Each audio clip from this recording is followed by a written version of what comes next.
ఆవాలు ఆముదం వచ్చేసి 3 రకాలుగా ఉపయోగపడతారు. కంపల్సరీ ప్రతి ఒక్కరు వేయాలి. ఇది ఇష్టం చూసి పెట్టుకుంటారో లేదా మార్చుకుంటారు. ఆవాలు, ఆముదం, పువ్వులు నేను ఇంకా పెట్టారు. బంతి పువ్వు, బంతి, చామంతి, చీంబంతి ఉంటుంది కదా, కారం బంతి, అది కంపల్సరీ గట్టిలో అక్కడక్కడ ఉండాలి. ఆ పువ్వులు మనకి అలా కనిపిస్తుంటాయి. అందం కోసం, రకాల కోసం, పాలినేషన్ కోసం మనకి పువ్వులు యూజ్ చేసుకుంటాం. అంటే గుమ్మాలు కట్టుకోవడం. అది మీరు బయట మార్కెట్ సంచి పెట్టుకుని వెళ్ళకూడదు. ఒక ఎకరం చేశారంటే తమలపాకుతో సహా, అరటిపళ్ళతో సహా పూజ వచ్చిందంటే మీకు పొలం రావాలి.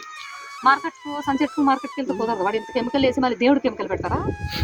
పెట్టకూడదు కదా. ఇది మనం ఇష్టంతో ఆవు పేడ మూత్రంతో చేస్తాం కాబట్టి దేవుడికి ఇంకా పాజిటివ్, అంటే పాజిటివ్ ఎనర్జీ బాగుంటుంది. ఆ పూజ చేసి చూడండి ఒక్కసారి మీకు అర్థమైపోతుంది.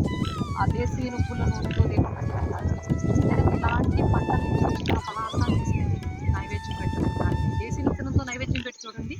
దాని ఫ్రాగ్రెన్స్, దాని వాడుతుంటే వచ్చే వాతావరణం మనం పీలుస్తాం. వేరే అది కూడా మంచి దేశీ వరి విత్తనాలతో మీరు నైవేద్యం క్షీరాన్నం చేసి పెడితే ఆవు పాలతో ఎంత అద్భుతంగా ఉంటుంది.